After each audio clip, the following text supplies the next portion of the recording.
내 인생의 폴라리스 박소은 박사님 모십니다. 어서 오세요. 네, 안녕하세요. 반갑습니다. 반갑습니다. 네. 봄방학 잘 보내고 계세요? 네, 저 밴쿠버 갔다 왔어요. 친구 만나러. 아, 좋으셨겠어요. 네, 너무 좋았어요. 이게 오랜만에 이게 한국도 미국도 아닌 해외 여행을 네. 다녀오니까 너무 좋더라고요. 아, 네. 네. 뭐 그런 마음은 교수님도 다 똑같군요. 아, 그럼요. 봄방학 손꼽아 기다리고 막 하루가 아쉽고 네. 다들 제 동료들은 그러더라고요. 네, 학생이나 교수님이나 똑같이 네, 기다리는 그렇습니다. 네, 봄방학입니다. 네, 그렇습니다. 오늘은 어떤 주제로 말씀 나눌까요? 네, 오늘은 어떻게 보면 당연하지만 아주 필요한 얘기인 나의 가치에 대해서 좀 얘기를 나눠볼까 하는데 오늘 이야기를 준비하면서요 살짝 걱정이 됐어요. 왜요? 우리 우정아님은 굉장히 재밌게 들어주실 것 같은데 네. 이 나를 사랑하자, 나의 가치를 좀 이렇게 생각해보자라는 얘기를 해보면 제가 약간 조금 벌써 아시는 거예요? 어떻게 받아들이실까 네. 이게 조금 궁금해하면서 그런 마음으로 왔어요. 아, 네. 그 느낌 네.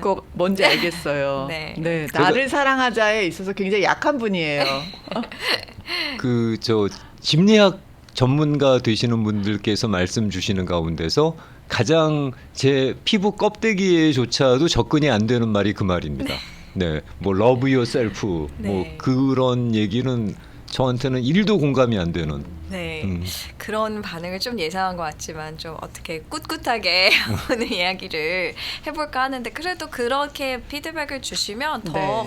더 이제 더 재밌는 얘기가 될 것 같아요. 그럼요. 왜냐하면 네. 이렇게 생각하시는 분들이 이렇게 어떤 자기 사랑이나 나의 가치 이런 얘기를 했을 때 좀 그건 좀 나랑 안 맞아라고 하시는 분들이 상당히 많기 때문에 되게 또 균형 있는 이야기가 네. 되지 않을까 생각합니다. 그렇다고 그런 분들께서 뭐 인생을 염세적으로 살거나 자신의 가치를 부정하거나 뭐 자신의 존재 가치를 폄하하거나 뭐 그러는 건 아닙니다. 뭐 자존감이 낮거나 그런 건 아닌데 단지 그 바라보는 시각이 좀 다르다고 봐야 되겠죠. 네, 네. 좀 더 현실적이고 그런 시각이라고 생각이 네, 드는데 INTJ라서. 네. 그렇죠. 또 그 생각이 또 나네요. 네. 나도. 제가 오늘 이 이야기를 준비를 하게 된 거는 제가 얼마 전에 이렇게 TV를 보다가 그 어떤 이제 TV 프로그램이었는데 예능 프로그램이었는데 그 유재석 씨가 제가 유재석 씨를 굉장히 좋아하는데 유재석 씨가 그 같이 나오는 어떤 다른 출연자한테 이거 너가 아니면 누가 해 이거 네가 딱이야 너의 역할이야 이렇게 얘기를 하는 걸 보고 제가 이제 설거지를 하다가 너무 와닿는 거예요 그 말이 너가 딱이야 너밖에 할 사람이 없어 그래서 그게 저한테 한 말도 아닌데 그 순간이 굉장히 큰 위로가 됐거든요. 같은 얘기를 했는데도 박사님은 그것을 위로처럼 받아주시는 거고 제가 만약에 그걸 들었으면 저거는 가스라이팅이다. 저건 일을 갖다가 부려먹으려고 하는 가스라이팅이다라고 생각했을 텐데. 네. 근데 그 얘기가 왜 와닿았냐면 사실은 네. 제가 이 아침마당을 하게 된 지 몇 개월이 됐죠. 이제 저도 한 6개월이 됐어요. 넘었죠. 네. 넘었죠. 네, 네. 네.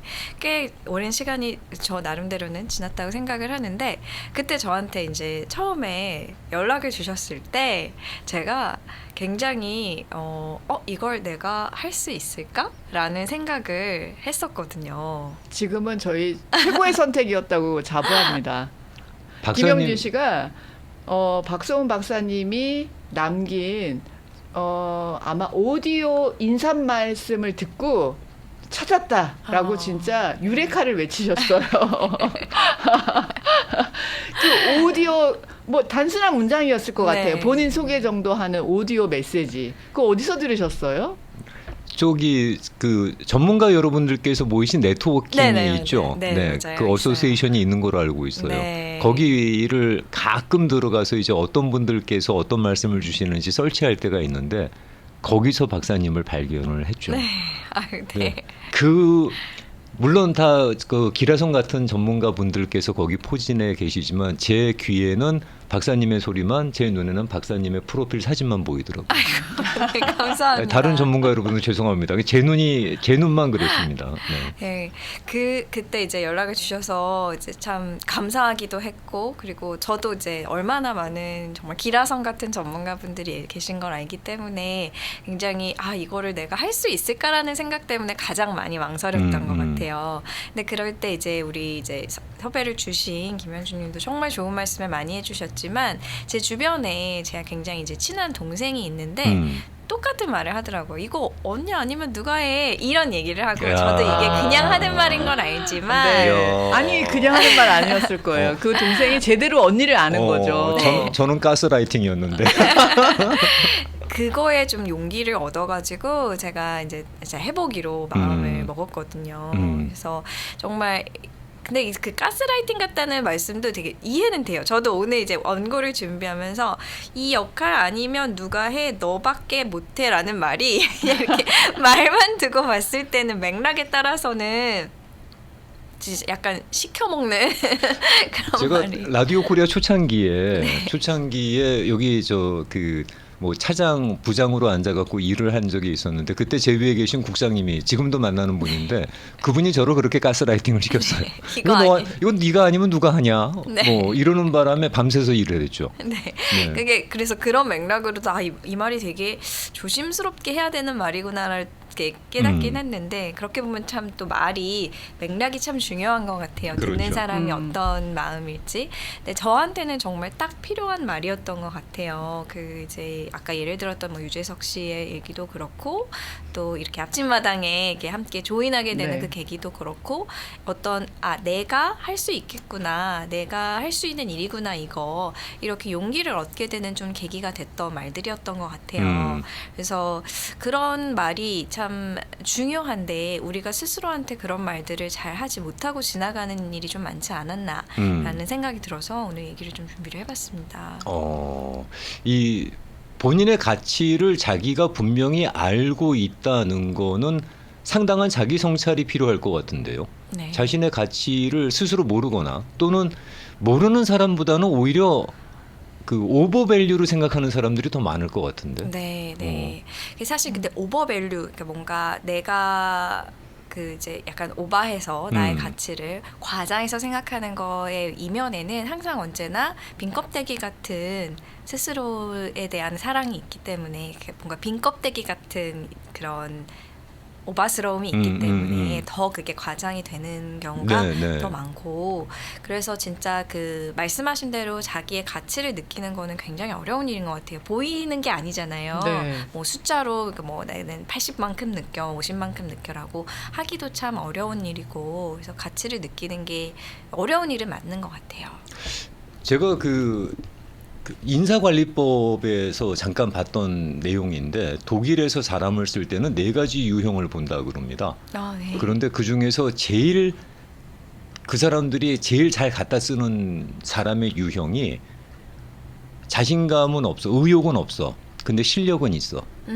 그런 사람들이 채용 1순위래요. 가치만 불어넣어주면 자신감만 불어넣어주면 실력이 있기 때문에 이 사람들은 자기 사람이 된다는 거지. 그러니까 1순위. 2순위는 실력은 없는데 자신감과 의욕만 넘치는 사람. 그 사람들은 안 쓴대요. 쟤네들은 사고 친다고 보는 거예요. 실력이 안 되기 때문에.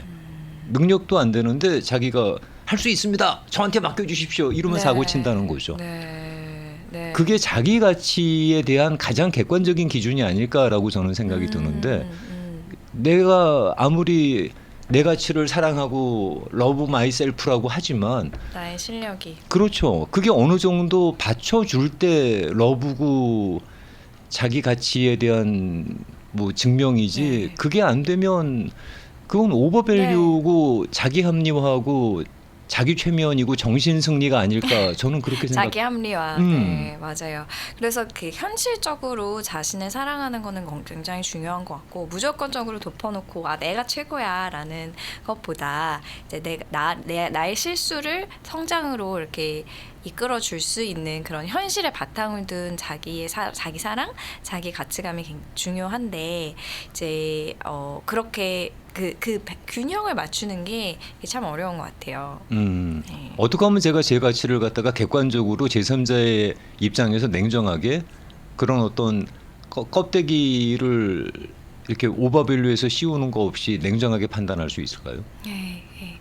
그 냉정하게 이제 판단이라는 생각이 들어도 그거에 이제 흔들리지 않고 이렇게 자신만의 이유를 또 댈 수 있고 또 받아들일 수 있고 그런 객관적인 평가를 받아들일 수 있는 그런 마음밭이 있어야 조금 더 현실적으로 자신을 바라볼 수 있는 것 같아요. 아, 그 말씀은 상당히 또 세게 온다. 객관적인 평가를 받아들일 수 있는 마음의 밭이 있어야 네. 그래야 자기 가치를 스스로 객관화할 수 있다. 네, 네, 네. 저희가 이제 학교에서 저는 미래 상담자를 육성하는 그런 프로그램에 있다 보니까 이제 가장 중요하게 생각하는 게 그게 그 마음인 것 같아요. 내가 얼마나 그 피드백에 나에 대한 평가에 오픈이 되어 있는지 그런 것들을 굉장히 많이 보거든요. 네. 이 사람이 얼마나 가르침에 열려 있는지. 칭찬을 해줬을 때 그 칭찬에 대해서 받아들이는 사람이 있고 부끄러워서 아니야 나 그렇지 않아 이렇게 또 손사래를 치는 케이스가 있잖아요. 네. 그런 많이 보는 것 같아요. 네, 그런 저희 극명하게 차이가 나는 케이스인데 그런 케이스였을 때 본인이 느끼는 가치관과 표현의 방법에 갭이 좀 있을까요? 나는 내 자신에 대해서는 점수를 잘 주고 있어. 하지만 나는 그런 그러니까 그 칭찬을 받았을 때 감사하는 표현 혹은 손사래를 치는 표현, 네. 그 표현이 내 마음의 정도와 갭을 두고 있나요? 아니면 보통 같이 가는 건가요? 설명이 잘 됐는지 모르겠어요. 네. 내가 내 자신에 대해서 점수를 잘 주고 있는 사람만이 칭찬에 대해서 감사를 할 줄 아느냐 그걸 질문하는 거예요. 김영준 씨가 저렇게 손사래를 치는 이유가 본인에 대해서 야박한 점수를 가지고 있기 때문에 저렇게 아니에요 하는 건지 아니면 저분의 스타일이 나는 내 자신에 대해서 점수를 많이 주고 있지만 겉으로 표현만큼은 손사래를 하는 건지. 그러게요. 제가 대답을 드리기 전에 너무 되게 날카로운 질문인 것 같아요. 어떻게 보면 포인트를 네. 근데 굉장히 날카로운 질문이신 것 같은데. 제가 저의 평가가 되게 박하다는 것에는 저는 인정해요. 저는 저 자신에 대해서 별로 점수를 안 줍니다. 근데 그거는 인정을 할게요. 그래서 네. 어떤 분께서 제가 생각하는 저 이상의 평가를 저한테 주시면 정말 부담스럽더라고요. 내가 저 기대에 부응해야 되는 거 아닌가 네. 라는 그게 저한테는 너무 큰 짐으로 다가오고 나는 저기까지 갈 수 없는데 라는 게 있고 그러니까 조금 있다가 조금 말씀 진행하고 난 다음에 여쭤보려고 했던 것이 바로 그런 부분이었는데 네. 나이가 어느 정도 지나가니까 특히 50을 경계로 해서 도전보다는 제가 손을 뻗쳤을 때 잡을 수 있는 경계와 한계가 어디까지인지를 먼저 생각하게 되더라고요. 네. 이걸 내가 할 수 있는 일인지 할 수 없는 네. 일인지 욕심을 내면 되는 일인지 안 되는 일인지 그 한계를 제가 알고 있어야 제가 할 수 있는 일 안에서 집중하고 몰입을 할 텐데 네. 너무 헛된 도전으로 저만 그런 게 아니라 주변 사람들까지 민폐를 끼치는 건 곤란하기 때문에 네. 그 능력의 한계치를 제 스스로 알고 있는 게 중요하다라고 생각하거든요. 네. 근데 그게 저의 가치를 폄하한다고 생각은 안 해요. 그냥 단지 저의 가치를 제가 그냥 냉정하게 들여다볼 뿐이죠. 네. 그래서 칭찬을 누군가가 해주셨을 때 저는 제가 생각할 때 제 가치는 욕인데 한 10 정도 되는데 그걸 30이라고 평가를 해주시거나 또는 뭐 100이라고 평가를 해주시면 너무 부담스러운 거죠. 네. 네. 단지 그뿐이에요. 네. 네. 지금 말씀을 들었을 때는 정말 잘 이해가 가고 그 자신의 어떤 주관과 가치관과 그리고 또 나의 한계와 그런 것들을 설정하는 일들은 굉장히 중요한 부분이기 때문에 어떤 에고 스트렝스라고 하죠. 그런 어떤 내 자아가 이렇게 내 발로 뿌리를 딛고 설 수 있는 힘은 정말 중요한 거라서 그게 이제 나이가 들어가면서 더 생겼다고 하셨는데 어떻게 보면 그 지혜 속에서 이렇게 길러지지 않았나라는 생각이 들어요. 박사님께서는 그걸 참 아름답게 설명을 해주셨는데 네. 한편으로는 그 생각도 같이 들어요. 제가 정해 놓은 규격 안에 막 구겨 넣는 게 아닌가. 어떻게 보면은 한번 저지를 수도 있는 일이고 부딪혀 볼 도전을. 수도 있는 일인데 네. 애시당초 포기하는 거죠. 아 이건 내 일이 아니야. 이건 내 능력으로 감당할 수 있는 일이 아니야라고 접어버리는 거죠. 네, 네. 그런 부분은 이제 꾸준히 이제 뭐 그 케이스마다 다르겠지만 이렇게 알고 있는 것만으로도 굉장히 좋은 것 같아요. 도전을 내가 할 수 있지 않을까 다시 한번 자신한테 물어보고. 근데 아까 이제 칭찬에 내가 너무 인색하게 표현을 하고 뭐 손사래를 치고 이런 것도 저는 이게 꼭 자기에 대해서 야박하고 자기 자신을 미워하고 이런 건 아닌 것 같고 어디서 좀 내가 어떤 부분에서 약간 문제가 있을 수 있겠구나라고 생각을 할 수 있을 것 같냐면 이제 남이 칭찬을 했을 때 그거를 받아들이지 않는 거는 뭐 그럴 수 있다고 하는데 그거를 받아들이지 않을 뿐더러 그 칭찬을 한 사람을 무안을 준다면 이제 그거는 이제 조금 이제 다른 사람들이 관여가 되는 거기 때문에 그거는 문제가 있겠지만 그 이전에 내 칭찬에 대해서 내가 받아들이고 말고는 나의 결정이라고 저는 생각을 하는 편입니다. 네. 그래서 왜 예전에 뭐 유명한 책이 있었잖아요. 뭐 칭찬은 고래도 춤추게 한다라고. 네. 예. 근데 칭찬은 고래를 부끄럽게 하는 것 같은데. 그러니까 겉으로 표현하는 그 표현 방식의 차이랑 내가 느끼는 내 감정에 대한 가치 점수는 좀 다르다. 있겠네요. 그렇게 네, 말씀을 주시는 거네요. 네. 제 질문에 대한 답변이셨습니다. 아, 네, 감사합니다. 네. 다르다. 네, 다른 것 같아요. 오늘 준비해 주신 메시지는 자신의 가치입니다. 그 가치 스스로에 대한 밸류를 어떻게 평가할 것이고 네. 어떻게 측정할 것이고 어떻게 받아들일 것인가라는 그런 말씀을 전해 주시는 건데 네. 나는 세상에서 제일 아름다운 사람이고 이 세상에서 나는 제일 사랑스러운 사람이고 뭐 이런 그 자기 최면을 되게 강조들을 하시더라고요. 네. SNS 같은 데 보게 되면 전문가 되시는 분들이 짤로 올리는 거 보게 되면 네. 네가 너를 사랑하지 않으면 누가 너를 사랑하겠니 뭐 이런 나 외에 아무도 사랑해 주지 않는 사람이 과연 사랑을 받을 가치가 있을까요? 네, 네. 이제 그런 말들이 실제로 많고 저는 그런 말들도 굉장히 중요하다고 생각하는데 이제 그런 말들이 와닿는 분들이 또 따로 있겠지만 예를 들면은 이제 제가 만나뵀던 분들 중에 새 아이의 어머니가 계셨어요. 그래서 아이를 이제 애들이 굉장히 어렸고 아이들 잘 키우고 계셨는데 이제 상담을 받으러 오셨는데 그 마음이 그 뿌리 깊게 있던 어떤 마음이 뭐가 있었냐면은 새 아이의 엄마임에도 불구하고 나는 언제든 대체될 수 있는 여자야 라는 그런 뿌리 깊은 자기에 대한 불신이 있으셨어요. 네. 마음이 아프죠. 네. 이렇게 아이를 셋이나 낳고 열심히 키우고 있음에도 불구하고 이 집안에서의 자기의 역할이 와닿지 않으시는 거니까 그게 참 마음이 아팠는데 그런 분들에게는 방금 말씀하신 당신은 존재만으로도 굉장히 가치 있고 그 내가 엄마가 돼야만 하고 이런 것들을 굳이 증명하지 않아도 됩니다. 당신은 당신만으로도 충분한 존재입니다라는 얘기가 너무나 중요했어요. 그분은 그분의 인생에서 그러니까 상당히 이모셔널적인 어프로치에 터치를 받으시는 거구나. 네네. 그 말을 스스로에게도 듣기가 어려웠고 주변에서도 듣기가 어려웠기 때문에 네. 그 말이 굉장히 중요한 게 필요한 때였기 때문에 방금 아까 말씀하신 내가 세상에서 제일 뭐 사랑스럽고 이 말이 누군가에게는 뭐 당연한 거 아니야 라는 말이 될 수도 있겠지만 누군가에게는 그 말을 들어서 내가 또 내일을 살고 모레를 살고 한 달을 사는 그런 거일 수도 있는 것 같아요. 네. 그 저쪽에 저 방송국에서 팀장 그러니까 그 풀타임으로 일을 했었을 때 그때 이제 함께 일하는 후배 친구들이 있었을 거 아니겠어요. 그런데 방송하는 친구들이 갖는 스트레스 중에서 제일 큰 그 스트레스가 뭐냐면 언제든지 잘릴 수 있다는 겁니다. 저희야말로 리플레이스가 대체가 순식간에 되거든요. 못해서 잘릴 수도 있고 더 나은 사람이 잘릴 수도 있고 나타나는 바람에 잘릴 수도 있고 그러니까 애들이 항상 그게 스트레스인 네. 거예요.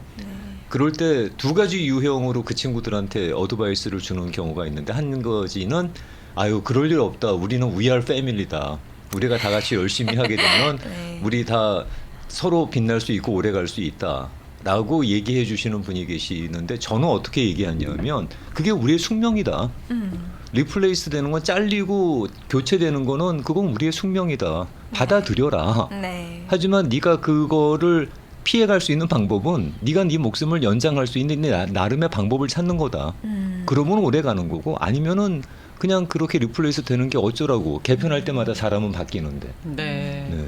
사실인 얘기를 하시는데 되게 냉정하게 말하죠. 네. 되게 못되게 말하는 것 같아요. 근데 저는 개인적으로는 그 두 가지의 어드바이스를 다 들어본 것 같은데 네. 그 냉정하게. 냉정한 게 사실 도움이 돼요. 그러니까 네. 이게 지금 그런 일은 일어날 수밖에 없고 사실 이제 상담자의 역할로도 뭐 좀 더 부드럽긴 하겠지만 결국에 이제 전하는 메시지는 현실이 오겠지만 그런 현실도 오고 이런 현실도 오겠지만 그 끝까지 그래도 그게 끝이 아니라는 거. 그를 좀 이렇게 전달을 하려고 하는 경우가 많아서 어떻게 보면은 현실적으로 이렇게 이게 우리의 숙명이고 그 숙명 안에서 우리가 받아들일 수 있는 것과 그게 혹시라도 너무나 마음이 아프더라도 그게 우리가 뭐 인생을 놓는 이유는 안 돼야 되게끔 그렇죠. 그러니까 끝이 아니라는 거 그런 것들 이제 알려주는 게 훨씬 더 현실적이고 어떻게 보면은 더 사랑이 담긴 조언 같아요. 저는 개인적으로 그렇게 생각을 합니다. 저런 냉정하고 네. 객관적인 접근이. 네. 근데 저는 그 말씀하신 세 자녀의 어머니 네. 사연을 들었을 때 여기서 이제 자녀를 키우면서 뭐 내가 리플레이스가 될 수 있는 사람이다라기보다는 막 힘에 겨워서 네. 어떻게 애 키우는 게 길도 모르겠고 힘들어 이렇게 할 때 네. 누가 옆에서 너 아니었으면 어떻게 맞아요. 이 집을 이렇게 유지하고 있겠니? 너 아니었으면 어떻게 애들을 키우고 있겠어? 네. 너니까 하지. 네. 이게 가스라이팅으로 말씀이 되는 거고 그렇게 들릴 수 있겠지만 그 말이 말이 너무- 네. 그 말로 그냥 또 네. 오늘을 네. 이겨내고 오늘을 또 지나가고 버티고 하면서 여기까지 오는 것 같거든요. 네, 네. 그게 감정적으로 들리고 냉정하고 객관적이지 않을 수 있겠지만 네. 다른 사람이 더 잘할 수도 있겠지만 네. 그래도 그 말이 굉장히 힘이 되는 거는 맞아요. 사실이에요. 네. 이게 그래서 지금 저희가 하고 있는 얘기가 정말 상담이 왜 힘든지에 대한 얘기인 것 같아요. 누군가에게 필요한 말들이 정말 다 다르고 맞아요. 그 사람이 듣고 싶은 말, 그 사람이 이제 들어서 힘을 내는 말들이 정말 다르기 맞아. 때문에 조언을 해주고 상담을 하고 뭐 해결책을 제시하고 이런 것들이 어떤 뭔가 뭐 이거면 다 돼 이런 게 참 없어요. 맞아. 맞아요. 수학같이 정답이 네. 딱 있지 않으니까. 그러니까 심리학에는 만병통치약은 없는 거라. 네. 각자의 네. 개인에 맞는 그 커스터마이즈는 될 수 있겠지만 네, 맞아요. 네, 그게 무슨 네. 뭐 먹으면 다 낫는 만병통치약은 심리학에는 없는 거예요. 이렇게 하면 뭐 다 낫고 이렇게 하면 저렇게 하고 음. 그게 참 없어서 네. 그래서 네. 뭐 누군가 이렇게 고민을 하게 되면은 뭐 한마디로 딱 뭐 이렇게 얘기해 주는 뭐 그런 게 한국에서 한번 유행한 적이 있었지. 그 만병통치약처럼. 네. 네, 바르면 무슨 피도 먹고 무슨 뭐 이러는 것처럼 저게 무슨 만병통치약도 아니고 저게 어떻게 저 사람의 고민을 저렇게 간단하게 풀어버리는 게 그게 인기라는 게 저는 잘 이해가 안 됐었던 네. 적이 있었거든요. 네. 어. 그게 해결책이었으면 계속 그렇게 나왔을 텐데 또 그러다가 없어졌잖아요. 없어졌으니까. 그러니까 또 그건 아닐 수 있고요. 잠시 우리 광고 듣고 오는 동안에 그동안 카톡이 굉장히 또 많이 올라왔어요. 유튜브 그거를 창에 두 개만 제가 소개 잠깐 하고 정리를 해서 광고 소개를 갈게요. 해야 될 것 이게 같아요. 오늘 박사님께서 얘기하신 화두만 꺼냈어요. 그리고는 진도는 지금 한 줄도 안 나가고 그런 게 너무 좋아요, 저는. 우리끼리 제가 이렇게 얘기하고 이러고 시간 보내는 거 보면 이 부분이 되게 민감한 주제인 거라 자신의 가치에 대한 네. 객관적인 접근이라는 게 이게 평생을 공부해도 어려운 건데 이런 말씀 주셨어요. 자신의 가치는 자기의 한계라는 껍질을 계속 깰 때 올라가지 않을까라는 생각이 드네요. 스티브 잡스가 그랬죠. 그 스티브 잡스하고 함께 일한 사람들이 그랬죠. 나중에도 스티브 잡스 그렇게 되고 난 다음에 잡서하고 일했었을 때가 자신의 한계를 몇 단계를 넘을 수 있었다. 뭐 그런 고백들을 많이 하더라고요. 고생은 했겠지만. 그리고 다른 분은 가끔 보면 저희 세대에서 부모에게 칭찬을 많이 못 받을 때 성인이 돼서 누가 칭찬을 하면 어색하기도 하고 익숙하지가 않은 거겠죠. 그리고 되물림을 받아서 제 자신도 칭찬하는 면에서 궁색하게 되더라고요. 라고 올려주신 분이 계시고요.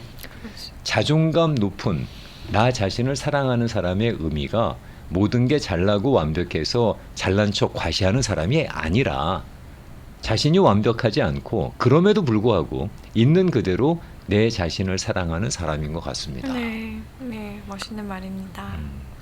라고 정의해 주신 분도 계십니다. 네. 네, 죄송합니다. 아니에요. 여독이. 귀여우세요. 하품 하시는 것도 예쁘시네. 네. 뭔들 안 예쁘겠어요. 그러니까. 너무 애정하지. 네.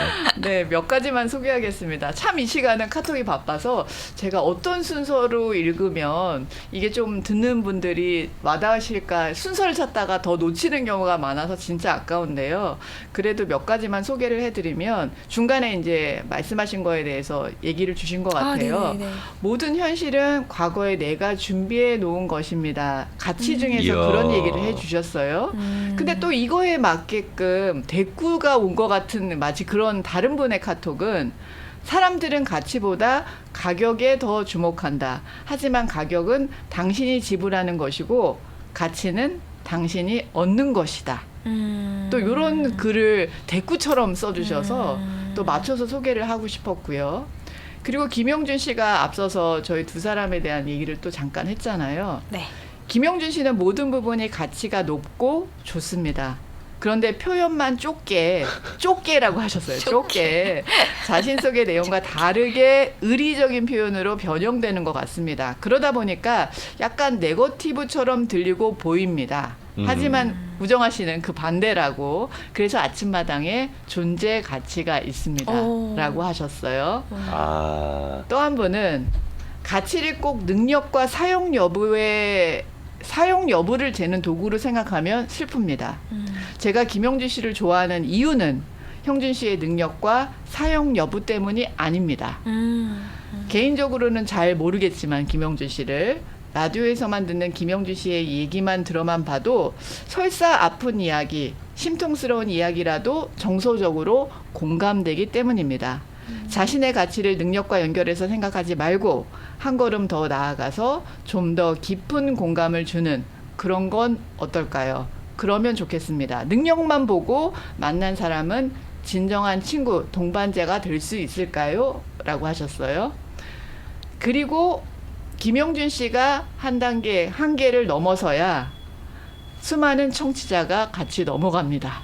라고 또 말씀을 주신 분이 계세요. 선생님 저 앞에 그렇게 깃발 드는 거 별로 안 좋아합니다. 저는 그냥 남한테 얹혀가는 거 좋아하지. 김영준 씨의 변화를 오랜 시간 라디오 청취하시는 분들은 보고 계시잖아요. 김영준 씨 정말 예뻤던 20대부터 지금 60대까지 뭐라고? 나 아직 안 됐어. 왜 이래? 그 긴 시간을 함께 하시는 분들이 대부분이세요. 그렇기 때문에 김영준 씨의 심리 상태와 정말. 그 성장과 와. 변화 이런 거에 같이 공감하시고 반응하시고 느끼시는 것 같아요. 네. 저의 병아리 때를 기억하는 분들이 계시죠.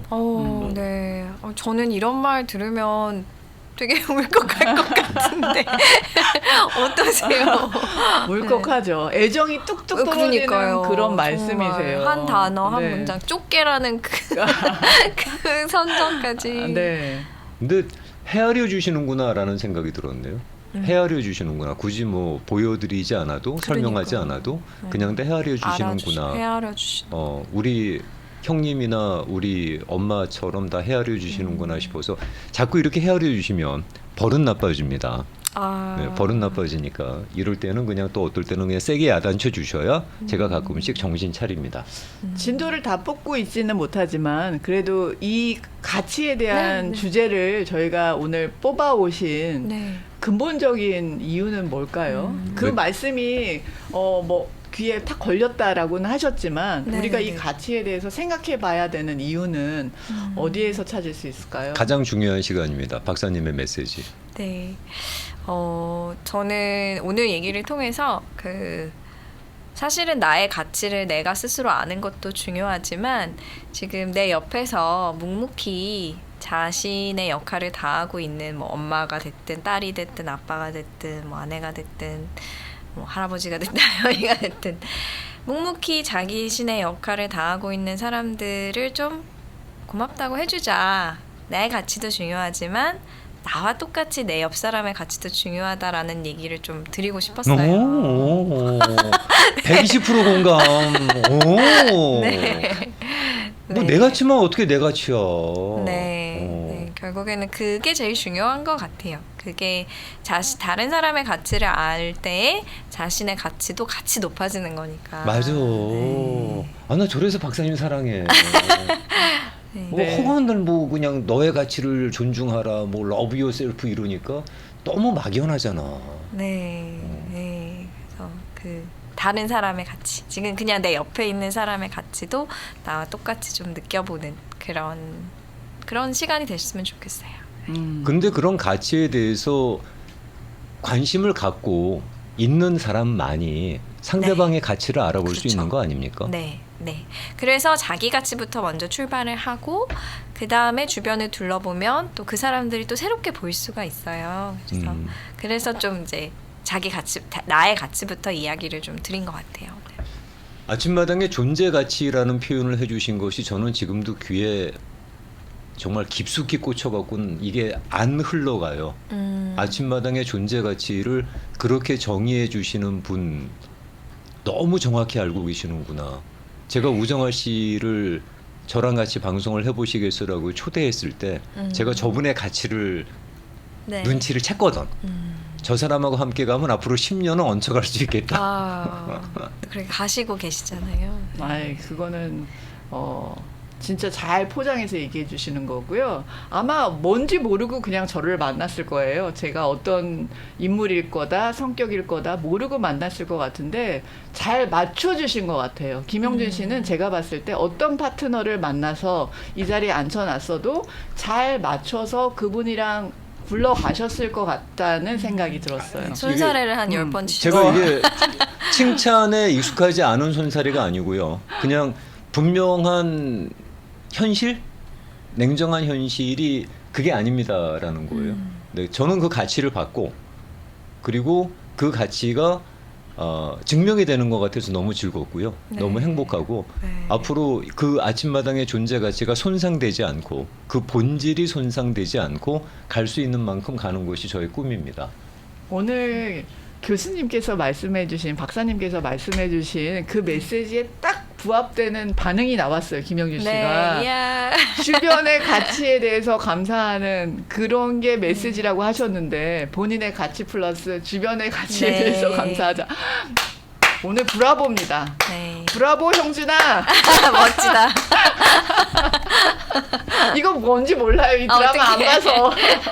저희는 아니까. 저희는 그 느낌 아는데. 두 분이 짠 게 아니었구나. 네. 우리 이게 드라마에 있어요. 나오는 멋지다 형준아 이게 있는데 연진이를 모르니. 박사님께 드리는 질문 하나만 하고 가겠습니다. 네. 네. 박사님은 유튜브에 떠온 질문입니다. 네네네. 박사님은 남의 말을 귀 기울여 들어주시는 직업인데 스트레스를 많이 받으실 텐데 아, 네. 박사님도 박사님의 어려움들을 상담해 주시는 분이 계신지요? 라는 질문입니다. 네. 계십니다. 그분도 전문가세요? 네, 네, 네. 네. 저도 이제 저는 좀 그게 각자마다 철학이 다를 거예요. 상담자마다. 근데 저는 좀 그런 철학이 있어요. 내가 상담을 하려면 나의 어려움들도 들어주시는 분이 있어야 된다. 그래서 상담자의 상담자가 꼭 필요하다고 저는 생각을 하고요. 또 제가 이제 학생들 가르칠 때도 그런 것들을 되게 강조를 하는 편이에요. 오. 저도 사람인데 아. 매우 사람이라서. 다 아는 줄 알았어요. 박사님은 모르는 내 게 마음도 많습니다. 다 아는 줄 알았어요. 그게 아니군요. 네. 그러니까 우리가 누구한테 상담받고 내 마음을 솔직하게 얘기하는 거 너무 괜찮고 자연스러운 일이네요. 네, 너무 걱정하고 그러시지 않으셔도 돼요. 그 상담자도 받을 거예요. 만약에 뭐 일이 있으면. 그러니까. 네. 그 말씀을 해주시니까 갑자기 드는 생각은 그럼 박사님은 박사님 앞에서 우리의 참 산란한 풀리지 않는 그게 뭔지도 정체도 알 수 없는 그 무엇 때문에 힘들어 할 때 그거를 박사님 앞에서 얘기를 꺼낼 때 그렇게 꺼내는 우리들의 마음 상태와 심리를 너무 잘 알고 계시겠네요. 네. 박사님도 그런 위치에 서 계셔 보신다니까. 네. 그냥 같이 삶을 살아가는 사람들일 뿐이지. 근데 제가 직업이 좀 들어주는 편에 있다 뿐이지. 제가 좀 뭐 이렇게 알아서 뭘까 나아서라고 생각하지는 않습니다. 그렇게 되고 싶지도 않고요. 사랑할 수밖에 없는 분이시죠, 저분은. 네. 정말 매번 고백을 하셔서 아, 뭐 박사님 부담스러워하셔도 할 수 없어요. 뭐 그렇다고 제가 뭐 박사님 스토킹할 것도 아니고, 네. 네, 그 말씀 이게 저렇게 힐링을 주시는 말씀에, 네. 네, 그때마다 애정 표현을 하고 있습니다. 네. 감사합니다. 오늘 한 줄도 진도 못 나가고 이러고 방송 일단 마무리하고. 다음 주에 바로 이어가면 좋겠지만 다음 주에는 저희가 특별 게스트를 준비하고 아, 있어서 그게 다음 주요? 네, 네, 다다음 벌써 주에 4월이어서. 오. 모셔야 될 것 같고요. 이 말씀은 또 이어가서 또 추가하거나 혹은 네. 또 새로운 주제로 아, 그렇구나. 저희가 이어가겠습니다. 네, 좋습니다. 다음 주에 그럼 미리 안내해 주세요. 왜 못 오시는지. 아, 다음 주에는 여러분들 뭐 만나시면 다 아실 만한 분이에요. 그분이 LA에서 또 좋은 그 공간에서 또 좋은 모습을 보이시는 일이 있어갖고. 예고. 아, 예. 있습니다. 모래시계를 애간장. 보신 분들이면은 그분이 누군지 아는데, 네. 뭐 아무튼 뭐 그분이 오시기로 약속이 돼 있어서, 네. 그래서 일단 박사님을 하루 죄송해요. 잠깐 쉬시라고. 아닙니다. 다다음 주에 모시겠습니다. 아닙니다. 그러는 건 진심이야. 좋습니다. 그럼 박사님 그러면 다다음 네. 주에 뵙고 인사드릴게요. 다다음 고맙습니다. 주에 뵙겠습니다. 고맙습니다. 감사합니다.